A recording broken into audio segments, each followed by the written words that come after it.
Did you know that in exactly 6 months, 3 days, and 17 hours I'm going to marry the most insufferable woman I've ever met? Benjamin Whitmore looked at his friend with an expression that mixed incredulity and genuine amusement. He was sitting at the corner table of Serendipity Cafe, absent-mindedly fidgeting with his latest model smartphone, the very same one that would soon become the protagonist of one of the most embarrassing moments of his life. "Dude, you're delusional," Benjamin laughed, adjusting his Italian tie that cost more than most people's monthly salary. "You're not even dating anyone." "Exactly." Maxwell Ashford raised his coffee cup as if making a toast. "That's why it's so absurd. But I had such a real dream last night. She had shiny chestnut hair, eyes that seemed to contain storms, and she was wearing a floral apron. And in the dream, I was being a complete jerk to her." "Well, at least the part about you being a jerk makes sense," Benjamin chuckled, not knowing he was prophesying. "But marriage? Max, you can barely keep a plant alive." It was a typical March Thursday, one of those days when Greenwich, Connecticut couldn't decide whether it wanted to be hot or cold and ended up being both. Serendipity Cafe was in its usual late-afternoon rush, executives discussing business, college students pretending to study while flirting, and retirees playing chess at the back tables. Maxwell Ashford, at 28, was the type of man that business magazines loved to put on their covers. Young, successful, handsome in a classic way that his mother insisted on calling aristocratic. Heir to a small fortune in real estate investments, he had that irritating confidence of someone who never had to worry about bills at the end of the month. "By the way," Benjamin checked his Rolex, "weren't you supposed to be in a meeting right now?" "I canceled it," Max shrugged, as if canceling any old appointment, not a $2 million meeting. "I need a break from the pressure.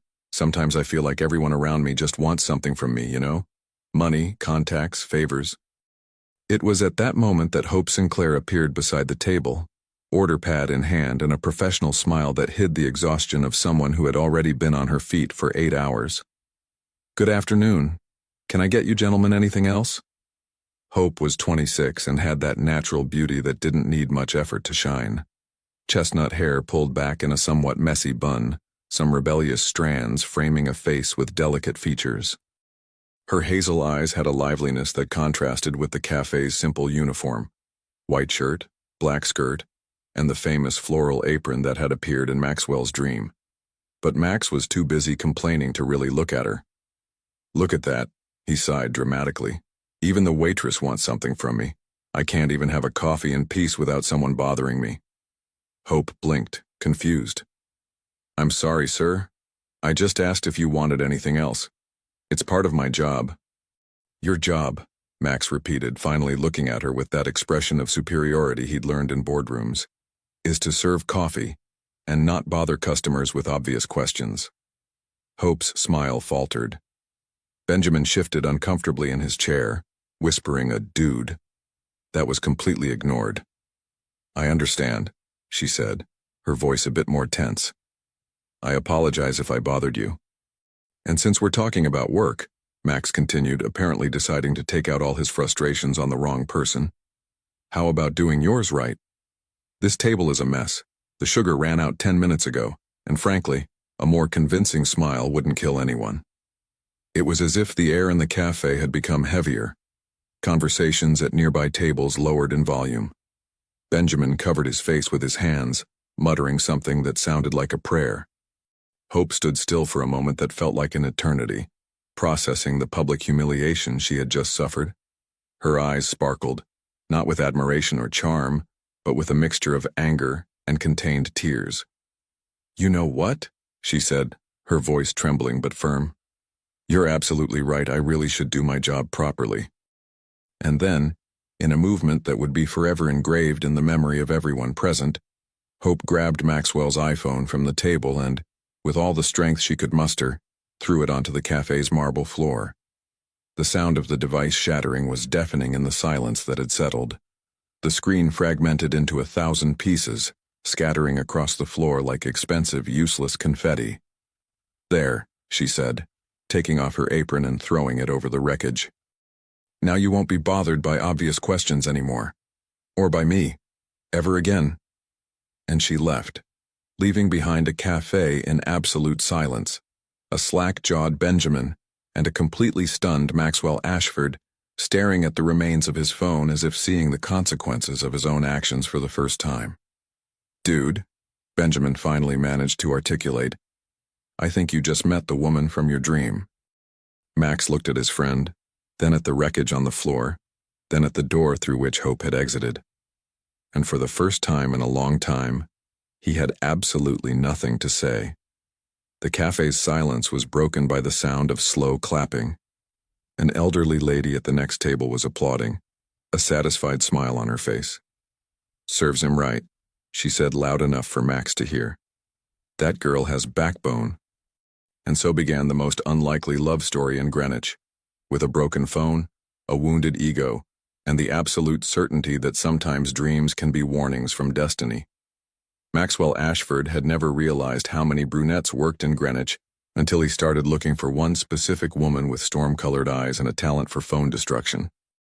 It had been 3 days since the incident at Serendipity Cafe, and Max was discovering that tracking down a mystery waitress was considerably harder than closing million-dollar deals, especially when your only clues were gorgeous, angry, and surprisingly good arm strength. "This is pathetic," Benjamin said, watching his friend peer through the window of their 5th cafe that morning. "You're stalking service workers. Do you realize how that sounds?" "I'm not stalking," Max protested, straightening his cashmere scarf. "I'm investigating. There's a difference." "Yeah, the difference is about 3 restraining orders." Max ignored him and pushed through the door of the daily grind, scanning the room with the intensity of a hawk hunting prey. 2 blonde baristas, 1 redhead, and a brunette who was definitely 60 and named Ethel, according to her name tag. "Can I help you, gentlemen?" Ethel asked, eyeing Max's designer suit with the wariness of someone who'd seen too many entitled rich boys. "I'm looking for someone," Max began. "A waitress about this tall brown hair, hazel eyes. Works somewhere around here."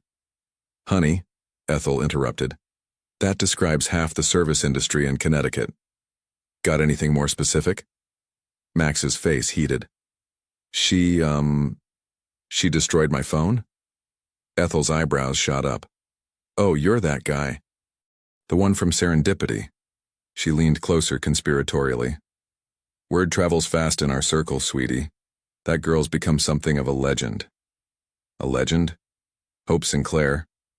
Quit her job right after she turned your fancy phone into modern art. Haven't seen her since, but I heard through the grapevine she's been job hunting." Ethel's smile was wicked. Apparently no one wants to hire the girl who went viral for phone smashing. Max's stomach dropped. "Viral?" Benjamin was already pulling out his phone. "Dude, you're famous." He showed Max the screen, a shaky cell phone video entitled "Rich Guy Gets Owned by Waitress," with 2.3 million views. "Oh God," Max groaned, watching himself on the small screen, looking every bit the privileged jerk he'd been. The comments were brutal. "This girl is my hero. Daddy's money can't buy you class. Someone find this queen and give her a job. Rich boy got served harder than the coffee. The good news," Ethel continued cheerfully, "is that you're trending. The bad news is everyone thinks you're a complete ass." "I was a complete ass," Max admitted miserably. "That's why I need to find her. To apologize." Ethel studied him for a long moment. "You know, most guys would just buy a new phone and move on." "I'm not most guys, apparently." "No," she agreed. "Most guys aren't stupid enough to humiliate someone in public and then spend 3 days hunting them down." She paused. "But you might also not be stupid enough to give up." Benjamin ordered 2 coffees while Max tried to process being internet famous for all the wrong reasons. As they left, Ethel called out, "Try Rosewood Avenue. Heard she's got an interview at that fancy place, Le Bernardin, today." Max's heart jumped. "Thank you." "Don't thank me yet, honey. If she sees you coming, she'll probably throw something bigger than a phone." An hour later, Max found himself lurking, observing, he corrected mentally, outside Le Bernardin, Greenwich's most exclusive French restaurant, the kind of place where a single meal cost more than most people's rent. "This is insane," Benjamin muttered. You're hiding behind a Mercedes to spy on job interviews. I'm not hiding. I'm strategically positioned. Behind a car. It's a very nice car. Max, what exactly is your plan here? Jump out and apologize when she leaves? Because I've seen enough movies to know that never goes well. Before Max could answer, the restaurant door opened and Hope Sinclair emerged, looking frustrated and defeated. She was wearing a simple black dress and carrying a portfolio, clearly having dressed up for the interview. Even from a distance, Max could see the tension in her shoulders. She pulled out her phone, an ancient flip phone that had clearly seen better days, and answered with a weary, "Hi, Mom." Max found himself unconsciously moving closer, drawn by something he couldn't name. No, it didn't go well, Hope was saying, walking slowly down the sidewalk. They said I was overqualified for service but underqualified for management, which is fancy talk for we saw the video. She paused, listening. I know you warned me about making scenes, but Mom, you should have heard how he was talking to me like I wasn't even human. Max felt each word like a physical blow. I'll figure something out, Hope continued. Maybe I can pick up shifts at the diner until this blows over. The rent won't pay itself. She stopped walking suddenly, and Max realized she was crying.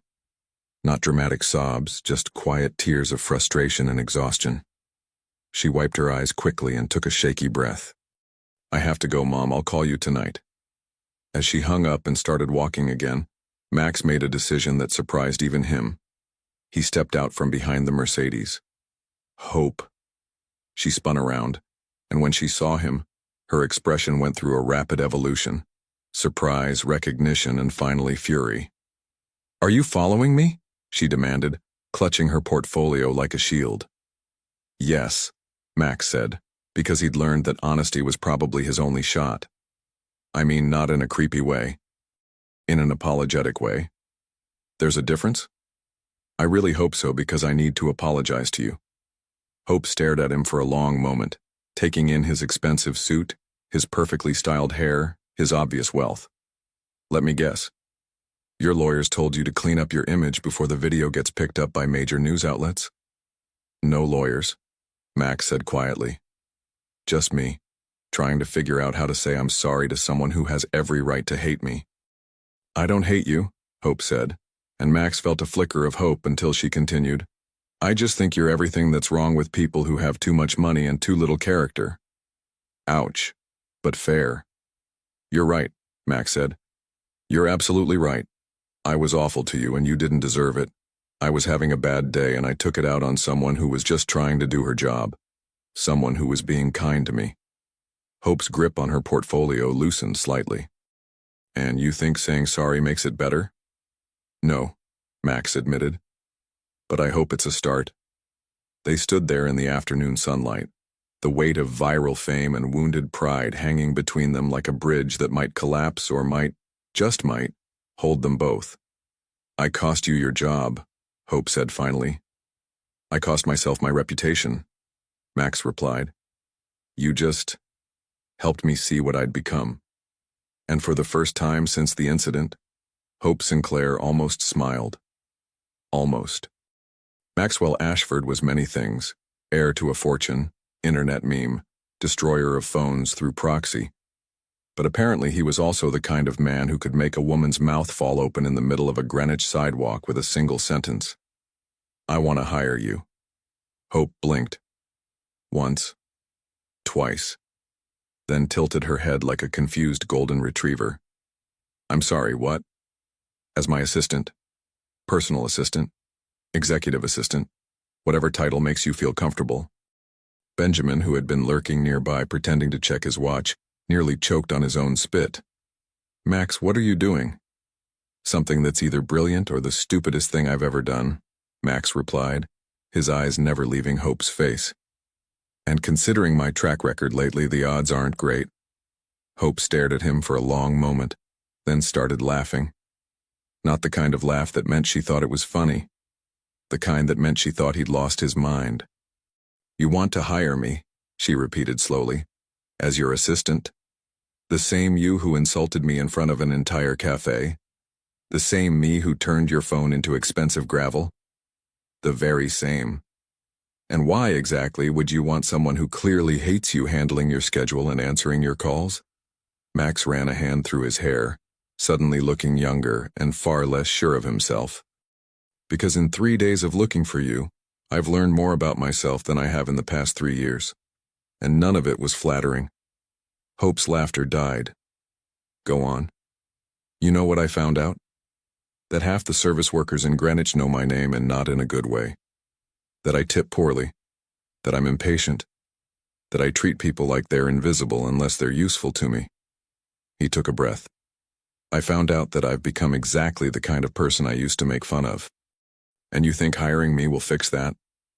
I think, Max said carefully, that working with someone who won't let me get away with being a jerk might help me stop being one. Benjamin stepped forward, clearly feeling the need to intervene before his friend committed social suicide. Hope, right? I'm Benjamin, Max's long-suffering best friend and occasional voice of reason. I feel I should mention that he's offering you a job that typically pays around $80,000 a year, plus benefits. Hope's eyes widened slightly. 80,000? With full health insurance, Max added quickly, and dental, and a company car. You're bribing me. I'm offering you fair compensation for putting up with me, which arguably should be hazard pay. Hope looked between the two men, clearly trying to process whether this was an elaborate joke or if the universe had actually lost its mind. This is insane. You don't know anything about me. I could be terrible at organization. I could steal from you. I could be a serial killer who collects vintage teacups. Do you collect vintage teacups? Max asked with genuine curiosity. That's not the point. Are you terrible at organization? Hope hesitated. No, but have you ever stolen anything? I once took an extra sugar packet from Starbucks, but serial killer? Only on Mondays before coffee, but that's not. Hope stopped, realizing he was making her argue his case for him. You're manipulating me. I'm desperately trying to convince you, Max corrected. There's a difference. Is there? I really hope so, because manipulation would make me exactly the kind of person you think I am, and I'm trying very hard not to be that person anymore. Hope was quiet for a moment, studying his face like she was trying to read his intentions in the set of his jaw and the honesty in his eyes. What's the catch? The catch? Rich guys don't just offer dream jobs to waitresses who destroy their property. There's always a catch. Max glanced at Benjamin, who shrugged unhelpfully. The catch is that you'd have to work with me every day, and I'm apparently a nightmare boss who treats people badly without realizing it. You'd basically be signing up to reform a completely self-absorbed jerk. And why would I want to do that? Because, Max said, and his voice got quieter, more serious. Because maybe you're the only person who's ever told me the truth about who I am. And maybe I need someone like that in my life. The words hung in the air between them like a bridge made of hope and uncertainty.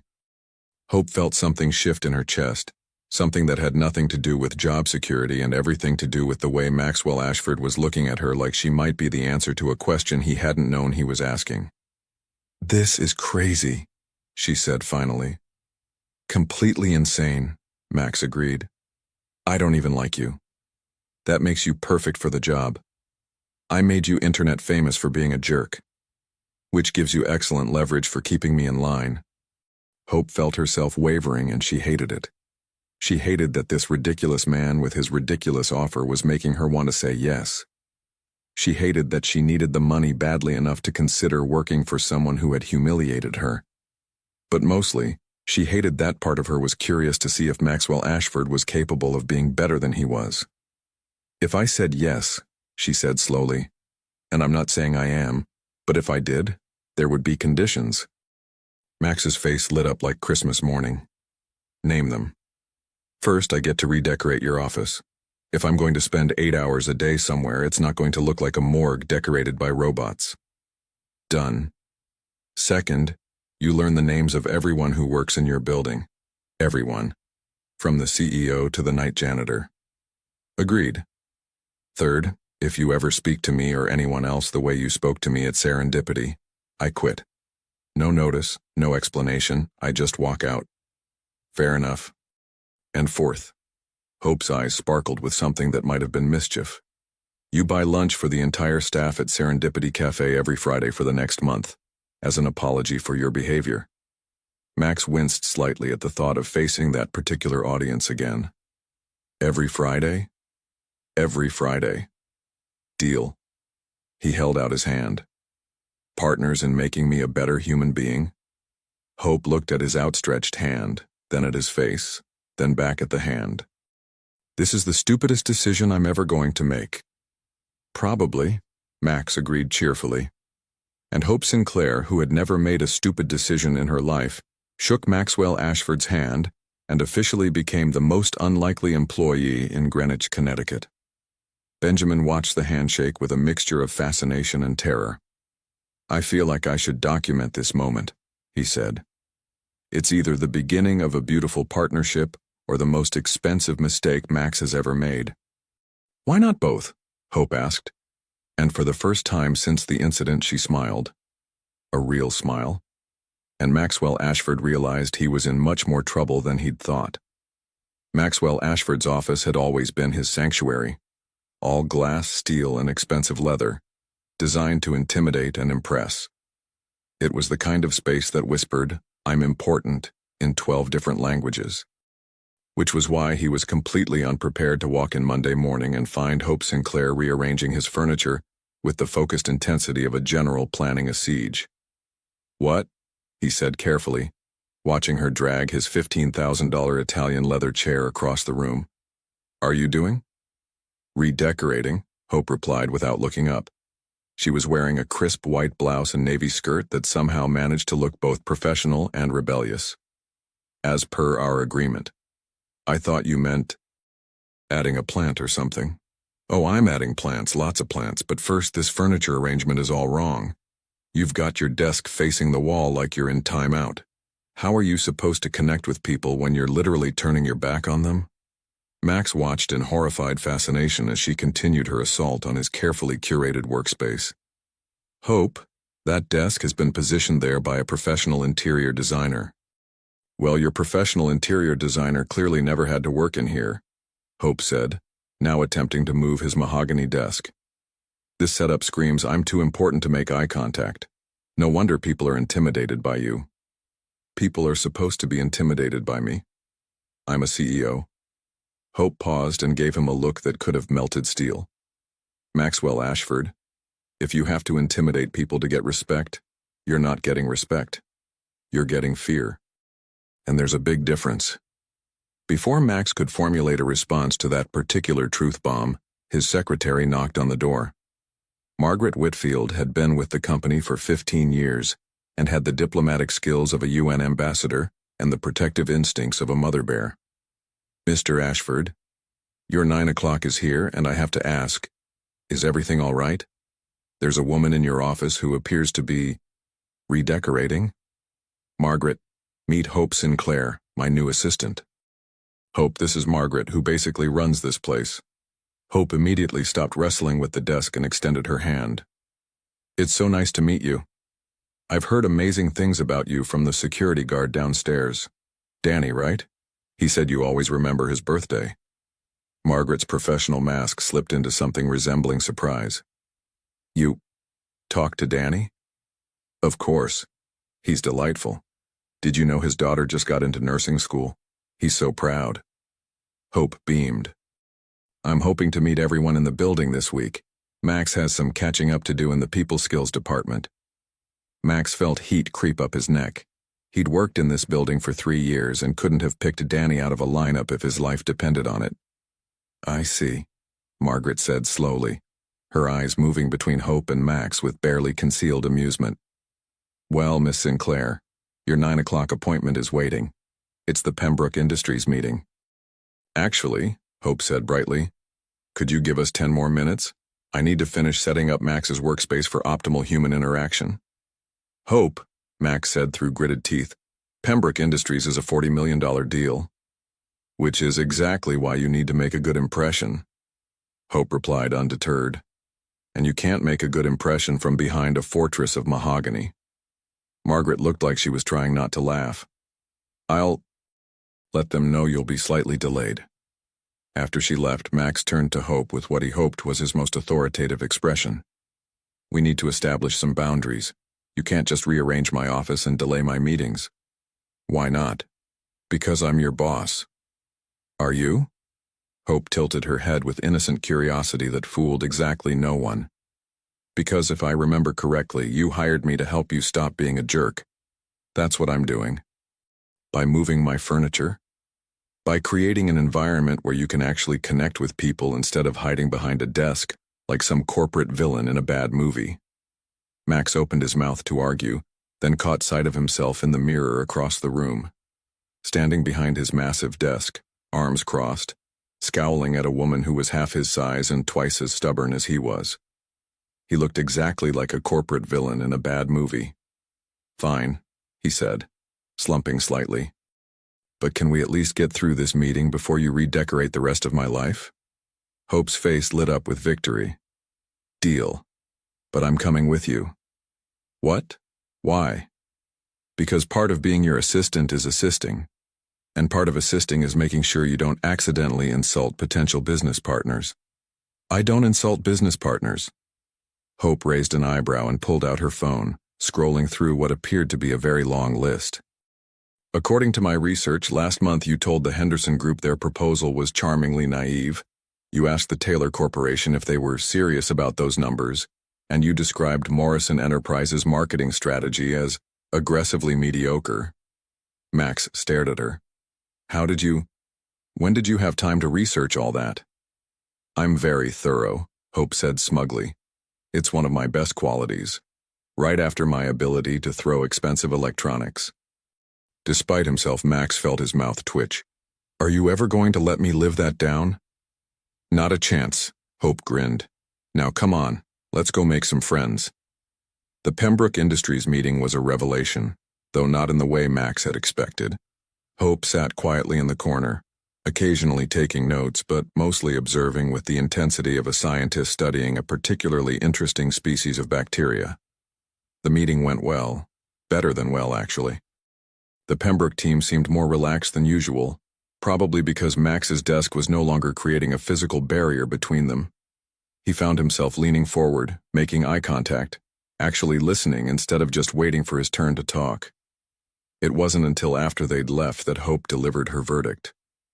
Not bad, she said, settling into the chair across from his newly positioned desk.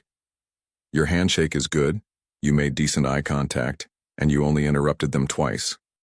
Only twice? Improvement.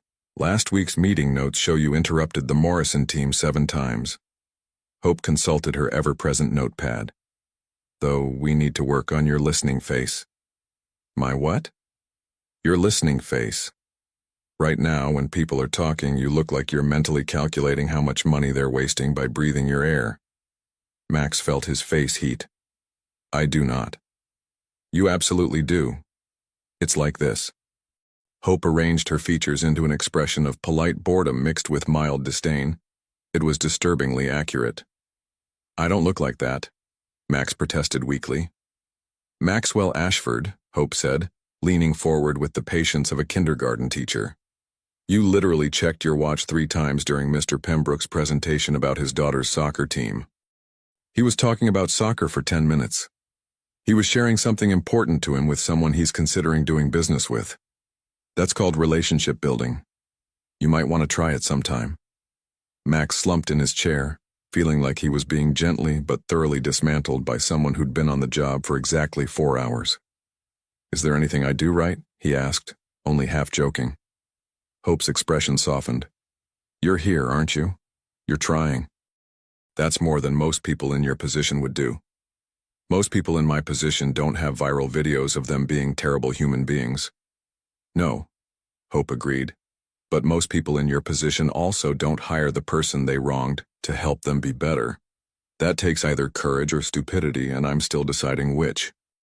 Max looked at her sitting across from his repositioned desk, notepad full of observations about his behavior, hair slightly mussed from furniture moving, eyes bright with determination to turn him into a decent human being. And he realized that hiring Hope Sinclair might have been the smartest thing he'd ever done, or the most dangerous. Possibly both. Friday arrived with all the subtlety of a marching band, and Maxwell Ashford was discovering that paying for his sins was considerably more expensive than he'd anticipated. "Remind me again why we're buying lunch for 30 people?" Max asked, staring at the catering bill that Hope had cheerfully placed on his desk. "Because," Hope said with the patience of someone explaining gravity to a toddler, "you agreed to apologize to the staff at Serendipity Cafe every Friday for a month. And nothing says sorry I was a complete jerk like premium sandwiches and artisanal cookies. I thought we'd just buy them pizza." "Maxwell." Hope's voice carried the kind of disappointment usually reserved for people who kicked puppies. "You insulted their employee in front of their customers. Pizza is what you buy when you're late to a meeting. This requires artisanal cookies." Max looked at the bill again. $847 for lunch. He'd spent more on a single bottle of wine without blinking, but something about paying this much to apologize made the number feel enormous. "Fine," he sighed, "but I'm not making a speech." "Oh, you're absolutely making a speech." "Hope." "Maxwell," she interrupted, "part of being a grown-up is owning your mistakes publicly, which means standing up in front of those people and acknowledging that you were wrong. Can't I just send a card?" "What would the card say?" "Sorry I treated your employee like she was subhuman. Please accept these cookies as payment for my emotional immaturity." Max winced. "When you put it like that?" "I always put it like that. It's my job to make you face reality." Hope checked her watch. "Speaking of which, we need to leave in 10 minutes if we want to get there before the lunch rush." "We?" "Oh yes, I'm definitely coming to watch this." Hope grinned. "I've been looking forward to it all week." Serendipity Cafe at noon on a Friday was a barely controlled chaos of coffee orders, business lunches, and the kind of Greenwich social scene that thrived on gossip and overpriced salads. Which meant that when Maxwell Ashford walked through the door carrying bags of catered food, followed by Hope Sinclair with an expression of barely contained glee, every conversation in the place immediately stopped. "Oh my God," someone whispered loudly. "It's phone guy." "And the waitress who destroyed him," someone else added with obvious delight. Max felt his face burn as dozens of eyes turned toward them. He'd faced hostile boardrooms, aggressive investors, and his mother's bridge club, but none of those experiences had prepared him for the weight of an entire cafe's undivided attention. "Breathe," Hope murmured beside him. "You've got this." Ethel emerged from behind the counter, her expression somewhere between amusement and curiosity. Well, well, look what the cat dragged in." "Hi, Ethel," Max said, his voice only slightly strangled. "I brought lunch, for everyone, as an apology." "An apology," Ethel repeated slowly. "For what, exactly?" Max looked around the cafe, at all the faces watching him with varying degrees of interest and judgment. His throat felt dry, and he was pretty sure his expensive shirt was developing suspicious damp spots under the arms.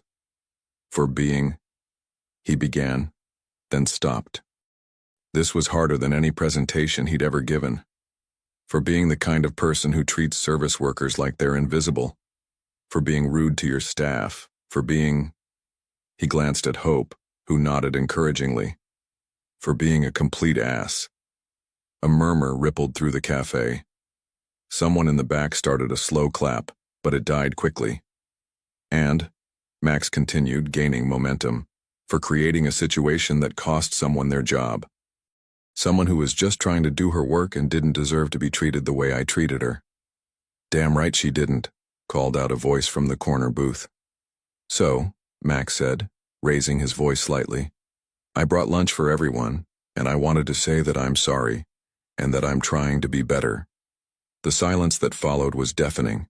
Max could hear his own heartbeat, the hiss of the espresso machine, the distant sound of traffic. He was pretty sure he was about to die of embarrassment when Ethel started laughing. "Honey," she said, wiping her eyes, "that might be the most honest thing I've ever heard from someone wearing a suit that costs more than my car." The tension in the room broke like a wave. People started talking again, some approaching the catered food, others returning to their conversations. A few were still staring at Max like he was an interesting zoo exhibit, but the hostility had shifted to something more like curiosity. "Not bad," Hope said quietly. "You only looked like you wanted to run away twice." "I still want to run away," Max admitted. "But you didn't. That's progress." "Miss Sinclair?" They turned to find a young man in his early 20s, wearing the Serendipity uniform, approaching with obvious nervousness. "I'm Tyler," he said. "I work here. I just wanted to say—" "What you did the other day? Standing up to him?" He glanced at Max apologetically. "No offense, sir, but it was amazing. You're kind of a legend around here." Hope's cheeks flushed pink. "I'm not a legend, Tyler. I just lost my temper." "Yeah, but you lost it for the right reasons," Tyler said earnestly. "And now look, he's here apologizing and buying everyone lunch. That's like poetic justice or something." Max felt something twist in his chest as he watched Hope talk to Tyler, saw the way her face lit up when the young man told her about how her viral moment had inspired him to stand up to a difficult customer the day before. "She's special, isn't she?" Ethel appeared beside him, following his gaze. "She's my assistant," Max said automatically. "Uh-huh." Ethel's tone was dry as desert sand. "And I'm the Queen of England. Honey, you look at that girl like she hung the moon and personally programmed all the stars." "I do not." "You absolutely do. Question is, what are you going to do about it?" Max watched Hope laugh at something Tyler said, watched her include the other staff members in the conversation, watched her make everyone around her feel seen and valued without even trying. "Nothing," he said finally. "She works for me.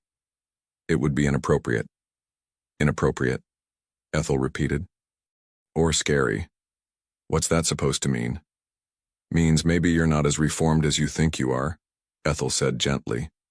"Maybe you're still the kind of man who thinks he can't have something real because it might be messy or complicated or require him to be vulnerable."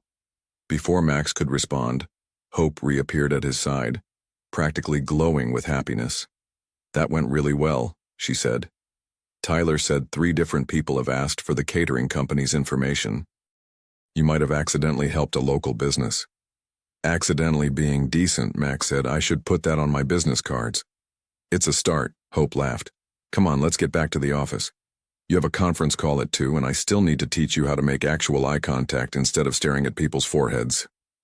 As they walked back toward the car, Max found himself stealing glances at Hope, replaying Ethel's words in his mind. Maybe she was right. Maybe he was scared. And maybe for the first time in his life, being scared of something was a sign that it mattered. "Hope?" he said as they reached the car. "Yes?" "Thank you for making me do that. It was good." Hope smiled, and Max felt that dangerous flutter in his chest again. "You're welcome. Same time next Friday?" "Wouldn't miss it," Max said, and realized he actually meant it, even if it killed him. Maxwell Ashford had always prided himself on his business acumen. He could read a balance sheet like poetry, negotiate contracts like a chess master, and close deals with the precision of a Swiss watch. What he apparently couldn't do was conduct a simple conference call without accidentally insulting 3 different CEOs and somehow getting into an argument about the weather. No, no, no. Hope burst through his office door just as Max was wrapping up what could generously be called a professional catastrophe. "You did not just tell the head of Morrison Industries that Connecticut weather is objectively superior to their California climate." Max looked up from his phone with the confused expression of a man who'd just been told that gravity was optional. "But it is. Connecticut has seasons, character-building seasons." "Maxwell!" Hope threw her notepad at him with impressive accuracy. "They're based in San Diego. You literally just insulted paradise to someone who lives in paradise." "I was making conversation. You were making enemies." Hope began pacing his office like a caged tiger in very professional heels. "First, you told Davidson Electronics that their quarterly projections were charmingly optimistic. Then you asked Sterling Corp if they'd considered hiring someone who understands math. And then you decided to critique the entire state of California's weather patterns." Max slumped in his chair, watching Hope pace. She'd gotten more animated as the week progressed, he'd noticed, more comfortable showing her emotions around him. Her cheeks were flushed with frustration, her hair was coming loose from its professional bun, and she was gesticulating wildly as she spoke. He found it completely captivating, which was a problem. "Are you even listening to me?" Hope demanded, stopping directly in front of his desk. "Yes," Max lied smoothly. "You were saying something about math in California. I was saying that your phone manner makes your in-person jerk behavior look like a master class in diplomacy." Hope leaned forward, hands planted on his desk. "Maxwell, what were you thinking?" The truth was, Max hadn't been thinking at all. He'd been distracted by the way Hope had looked that morning when she'd brought him coffee, how she'd smiled when she'd placed the cup on his desk, how she'd unconsciously tucked a strand of hair behind her ear while explaining his schedule. He'd been thinking about how different his office felt with her in it, how much brighter everything seemed when she was there. He definitely couldn't tell her any of that. "I was thinking," he said carefully, "that I was being conversational." "Conversational," Hope repeated flatly. "You told 3 of your biggest potential clients that they were bad at business and live in an inferior climate. That's not conversational, Maxwell. That's self-sabotage." She wasn't wrong. Max had been off his game all week ever since the lunch at Serendipity, ever since Ethel's pointed observations about the way he looked at Hope, ever since he'd started noticing things like how Hope hummed under her breath when she was organizing files, or how she always brought him tea instead of coffee in the afternoons because she'd noticed he got jittery. "Maybe," he said slowly. "I need some coaching on phone etiquette." Hope's eyebrows shot up. "Are you asking me to teach you how to talk to people on the phone?" "I'm asking my assistant to help me with a professional skill deficit," Max corrected, though they both knew what he was really asking. Hope studied his face for a long moment, and Max had the uncomfortable feeling that she could see right through him. "Fine," she said finally, "but we're going to practice. A lot. And I'm going to record some of these calls so you can hear how you sound." "Record them?" "Maxwell, you have no idea how you come across to people. You need to hear yourself the way others hear you." Hope pulled out her phone and started making notes. "We'll start with role play. I'll pretend to be a client and you'll practice not being terrible." "Role play," Max repeated, his mouth suddenly dry. "Professional role play," Hope clarified, though her cheeks had gone slightly pink. "I'll be Morrison Industries. You be yourself, but better." 20 minutes later, Max was discovering that pretending to have a business conversation with Hope while she sat across from him, looking professional and serious, and utterly beautiful, was perhaps the most challenging thing he'd ever attempted. "Hello, Mr. Ashford," Hope said in a slightly deeper voice that was apparently her impression of a CEO. "Thank you for taking the time to speak with us today." "Thank you for the opportunity," Max managed, immediately forgetting every phone conversation he'd ever had successfully. "We're very interested in your proposal for the Hartford Development Project." "Great. It's a great project. Very projecty." Hope broke character immediately. "Projecty? Projecty? Maxwell, you sound like you're having a stroke." "You're very distracting," Max blurted out, then immediately turned red. "I mean, this exercise is distracting. The role play. Not you specifically." Hope tilted her head, studying him with an expression he couldn't quite read. "Am I making you nervous?" "No," Max said too quickly. "You're my assistant. Why would my assistant make me nervous?" "I don't know," Hope said slowly. "Why would I?" They stared at each other across his desk, and Max felt the air in the room change, become charged with something electric and dangerous. Hope's lips were slightly parted, her eyes bright and curious, and Max realized that he was in serious trouble. "Mr. Ashford." Margaret's voice through the intercom shattered the moment like glass. "Your 3 o'clock is here." "Send them in," Max said, his voice rougher than usual. Hope stood quickly, smoothing her skirt and tucking her hair back into place. "We'll continue this later," she said, all business again. "The phone coaching, I mean." "Right," Max agreed. "The coaching." But as Hope left his office and his 3 o'clock appointment entered, Max couldn't shake the feeling that they'd been talking about something else entirely. That evening, Max found himself staying late at the office, ostensibly to catch up on emails but really because Hope was still there, working on some project at her desk in the outer office. He could see her through his glass walls, completely focused, occasionally pushing her glasses up her nose in a gesture that was becoming dangerously familiar. Around 7, she knocked on his door. "I'm heading out," she said. "But I left some notes on your desk about the Morrison call. We should probably schedule a follow-up to apologize for the weather commentary." "Hope," Max said before she could leave. "Can I ask you something?" "Of course." "Why did you really take this job?" Hope leaned against the doorframe, considering the question. "You mean, besides the excellent salary and the opportunity to reform Greenwich's most notorious jerk? Besides that?" She was quiet for a moment, and when she spoke, her voice was softer than usual. "Because I think people can change, and because sometimes the people who seem the most impossible to reach are the ones who need reaching the most." "And you think I can change?" "I know you can," Hope said simply. "You already have." After she left, Max sat alone in his office, staring out at the dark Connecticut sky and thinking about the way Hope had looked at him during their practice session, the way she'd said his name, the way she seemed to see something in him that he wasn't sure actually existed. And for the first time since he'd hired her, Max wondered if reforming himself was going to be harder than he'd thought. Not because he couldn't change, but because he was starting to realize that what he really wanted to change was everything about his life. Starting with the part where Hope Sinclair was just his assistant.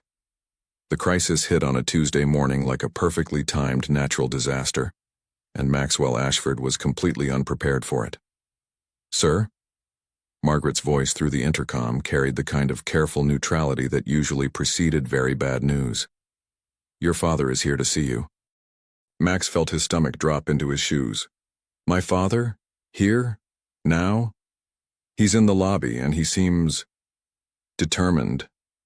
Max looked through his glass walls at Hope, who was working at her computer with the focused intensity of someone completely unaware that his world was about to implode. She looked beautiful in the morning light, wearing a soft blue sweater that brought out her eyes, her hair falling in gentle waves around her shoulders. She also looked like someone who was about to discover that her reformed jerk of a boss was apparently still enough of a disappointment to warrant an emergency visit from the most intimidating man in Connecticut. "Send him up," Max said grimly. Reginald Ashford III was the kind of man who made boardrooms go silent just by walking into them. At 65, he still carried himself like the Marine officer he'd once been, and his steel-gray eyes missed nothing. He also had very specific opinions about how the Ashford family business should be run, which generally involved less sentiment and more profit. "Maxwell," he said without preamble as he strode into the office. "We need to talk." "Father." Max stood, automatically straightening his tie. "This is unexpected." "Is it?" Reginald's gaze swept the office, taking in the repositioned furniture, the plants Hope had added, the general atmosphere of warmth that had somehow crept into what used to be a sterile workspace. "Because from what I've been hearing, you've been making quite a few unexpected decisions lately." Through the glass, Max could see Hope glancing up from her computer, clearly aware that something significant was happening, but too professional to obviously eavesdrop. "If you're referring to the Morrison Industries situation, I can explain." "I'm referring," Reginald interrupted, "to the viral video of you being publicly humiliated by a waitress. I'm referring to your subsequent decision to hire said waitress as your assistant, and I'm referring to the rumors that you've gone soft." Max felt heat creep up his neck.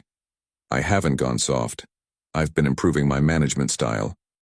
"Your management style," Reginald repeated, his tone suggesting that Max had just claimed to be learning interpretive dance. "Son, effective management isn't about being liked. It's about being respected." "And I can't be both?" "Not in this business." Reginald moved to the window, hands clasped behind his back in a gesture Max remembered from childhood lectures. "The Ashford name means something, Maxwell. It means strength, decisiveness, the ability to make hard choices without being swayed by sentiment."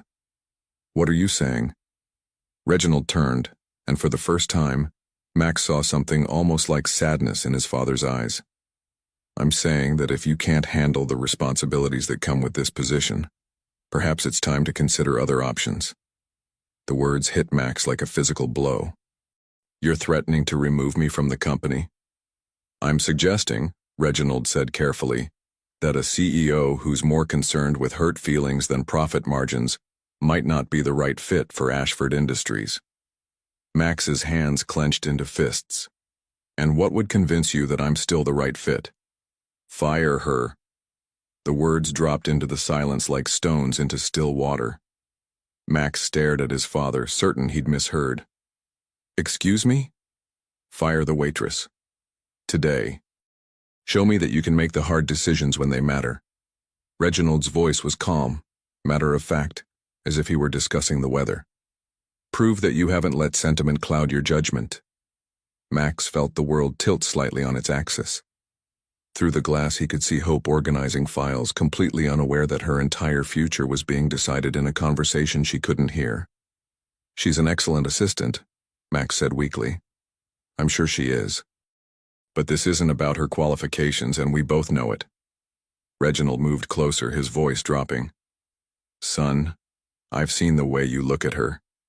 This is exactly the kind of complication that destroys careers.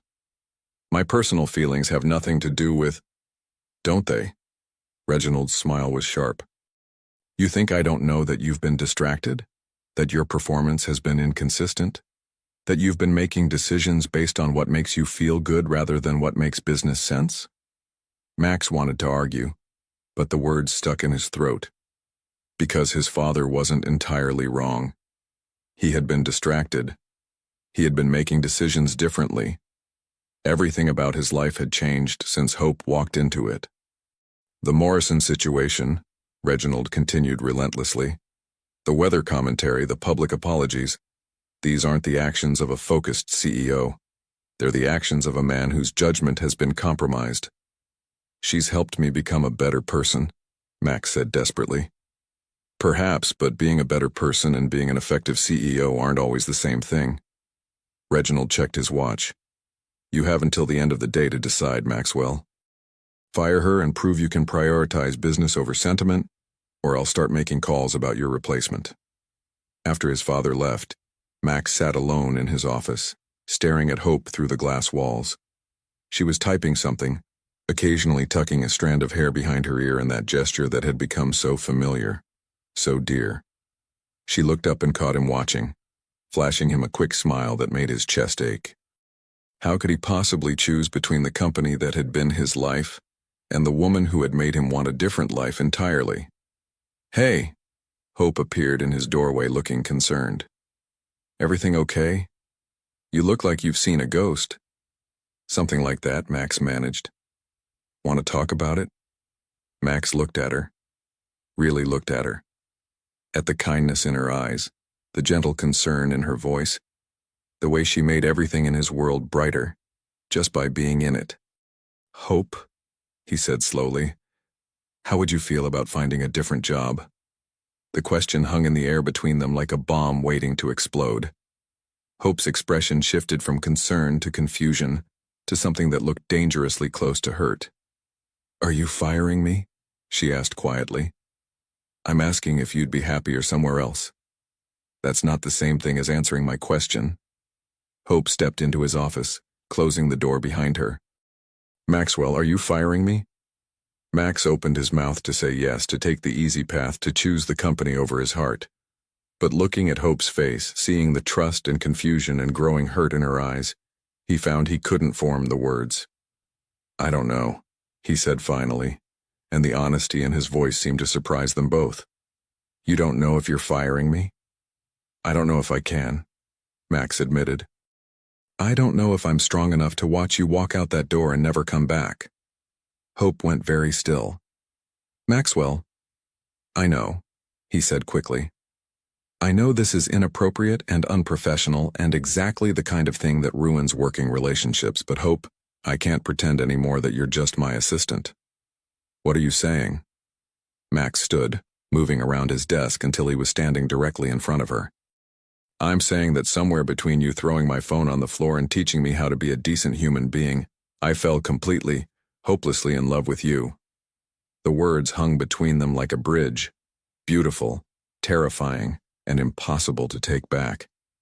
And Hope Sinclair, who had faced down angry customers and viral fame and the challenge of reforming Greenwich's biggest jerk, looked at Maxwell Ashford and realized that she was in just as much trouble as he was. For exactly 17 seconds, Hope Sinclair stood frozen in Maxwell Ashford's office, processing the words that had just changed everything. Then she did what she always did when faced with impossible situations. She took action. "Are you out of your mind?" she demanded, though her voice was shaking.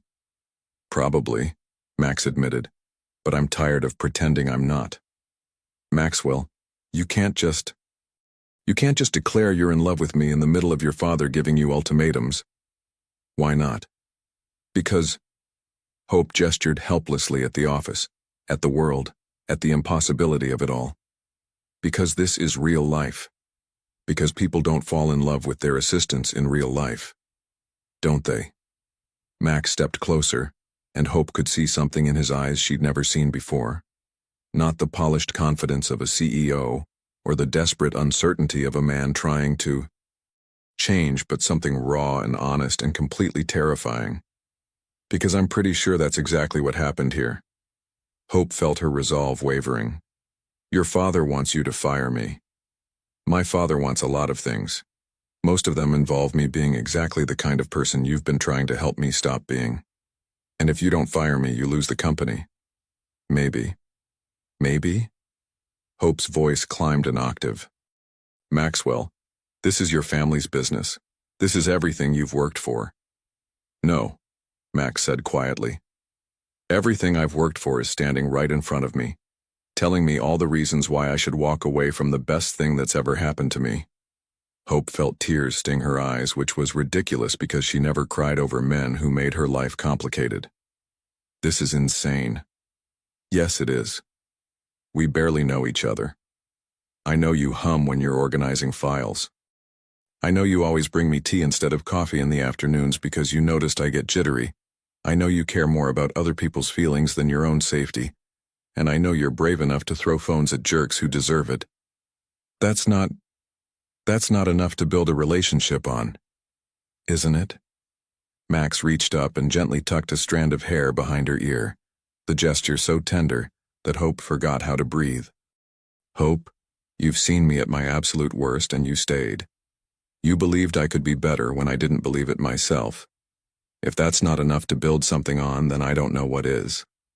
Hope closed her eyes, trying to think clearly when her entire world was shifting around her. "What about your father? What about the company? What about them? You can't just throw away your entire life." "I'm not throwing it away," Max said. "I'm choosing a different one." Hope opened her eyes to find him watching her with an expression so hopeful and terrified that it made her heart ache. "Maxwell, I know this is crazy," he said quickly. "I know it's fast and complicated and probably the most unprofessional thing that's ever happened in this building. But Hope, I don't care. I'm tired of making decisions based on what other people expect from me. I want to make decisions based on what makes me happy. And what makes you happy?" "You," he said simply. "You make me happy." The words hung between them like a promise, and Hope felt the last of her resistance crumble. Because the truth was, Maxwell Ashford made her happy too. Not the arrogant jerk who'd insulted her at Serendipity, but the man he'd become, the one who apologized publicly, who learned people's names, who looked at her like she was the most important person in the world. "I love you too," she whispered. Max's face transformed, relief and joy and something that looked like wonder washing over his features. "You do?" "I do." Hope laughed, though she was crying now. "I love you, and this is still the most ridiculous situation I've ever been in." "Good ridiculous or bad ridiculous?" "I don't know yet. Ask me after we figure out how to explain this to your father." Max cupped her face in his hands, thumbs brushing away her tears. "We'll figure it out. Together." "Together?" Hope Sinclair, Max said, his voice steady despite the chaos surrounding them. Will you take a leap of faith with me? Will you trust that sometimes the best decisions are the ones that don't make sense on paper? Hope looked into his eyes, those same eyes that had once looked at her with dismissal and disdain, now looking at her with love and hope and the promise of something beautiful. Yes, she said. But if this blows up in our faces, I'm throwing something bigger than a phone. Max laughed, pulling her into his arms. Deal. And as Maxwell Ashford kissed Hope Sinclair in his glass-walled office, with Margaret pretending not to watch from her desk and half of Greenwich probably getting the gossip of the century, he realized that some choices were worth every risk, even if they cost him everything else. 3 hours later. You did what? Benjamin nearly choked on his coffee as Max explained the situation over lunch at Serendipity Cafe. I told my father I wouldn't fire her, Max repeated calmly. And then I told Hope I loved her. In that order? More or less. Benjamin stared at his best friend like he'd announced he was joining the circus. Max, your dad is going to destroy you. Maybe. Or maybe he'll realize that a CEO who can make hard choices based on his values instead of fear might actually be exactly what the company needs. And if he doesn't realize that? Max glanced over at Hope, who was charming Tyler and the other Serendipity staff while they waited for their lunch. She'd insisted on coming back here for their crisis management meal, claiming that good decisions required good food and familiar faces. Then I'll figure something else out, Max said. With her. You're going to give up everything for a woman you've known for 3 weeks? I'm going to fight for everything that matters, Max corrected. And hope matters more than anything. Benjamin shook his head in amazement. You realize this is either the most romantic thing you've ever done, or the stupidest. Why can't it be both? As if summoned by their conversation, Hope appeared at their table, sliding into the seat next to Max with a smile that made his heart skip. Good news, she announced. I just got off the phone with my friend Sarah, who works in PR. She thinks we can spin this whole situation into a positive business story. CEO learns humanity, profits from compassion, that kind of thing. You called a PR person? Max asked, bemused. Maxwell Ashford, Hope said, taking his hand. If you think I'm going to let you sacrifice your career without a fight, you clearly don't know me very well. And if my father still insists on removing me from the company, Hope's smile turned determined. Then we'll start our own company, one where the CEO knows everyone's name and never insults the weather. Max stared at her, overwhelmed by the fierce loyalty in her eyes. You'd do that? Start over with me? Maxwell, Hope said softly, I threw your phone on the floor 3 weeks ago because I believed you could be better. I'm certainly not going to stop believing that now.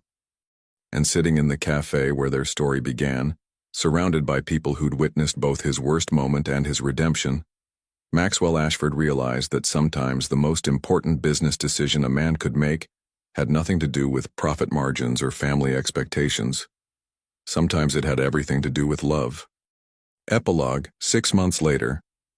The headline in Greenwich Today read, Local CEO marries assistant in fairy tale wedding, which wasn't entirely accurate since Hope had been promoted to Vice President of Human Relations 3 months earlier, but the fairy tale part was spot on. Maxwell Ashford stood at the altar of Greenwich's historic church, watching Hope walk down the aisle in a dress that made her look like starlight, and marveled at how dramatically his life had changed. His father, surprisingly, had not fired him. Instead, Reginald Ashford had spent exactly 1 week reviewing the company's improved employee satisfaction scores, increased productivity, and the unexpectedly positive media coverage of his son's humanization journey, before grudgingly admitting that perhaps sentiment and good business weren't mutually exclusive after all. You look happy, Benjamin murmured from his position as best man. I am happy, Max replied, unable to take his eyes off Hope as she approached. Even though your wife-to-be is probably going to spend the rest of your marriage reforming you? Max grinned. Especially because of that. When Hope reached the altar, she handed her bouquet to her maid of honor and turned to face Max with that same expression of determined affection that had captivated him from the beginning. Hi, she whispered. Hi yourself, he whispered back. Ready for this? Hope Sinclair, Max said, loud enough for the entire congregation to hear. I've been ready since the moment you threw my phone on the floor. The laughter that rippled through the church was warm and genuine, and as the minister began the ceremony, Max caught sight of Ethel from serendipity in the third row, dabbing at her eyes with a tissue. Later, during the reception, as Max and Hope swayed together on the dance floor to a song about new beginnings, Hope looked up at her husband with sparkling eyes. So, she said, any regrets about giving up the bachelor life for a woman who destroys electronics? Only one, Max said solemnly. Hope's eyebrows rose. Oh? I regret that it took you throwing my phone on the floor for me to realize I was in love with you. I should have figured it out sooner. Maxwell Ashford, Hope laughed. If you'd figured it out sooner, you wouldn't have been the insufferable jerk I fell in love with reforming. Good point, Max conceded, spinning her under his arm. In that case, no regrets at all. And as they danced under the stars in Greenwich, Connecticut, surrounded by friends and family and the occasional viral video fan who'd recognized them, Maxwell and Hope Ashford proved that sometimes the best love stories begin with the worst first impressions. Sometimes all you need is someone brave enough to throw your phone on the floor and stubborn enough to believe you can be better. And sometimes, if you're very lucky, that someone will love you enough to help you build a whole new life from the pieces. The end. And they lived happily, chaotically, and profitably ever after.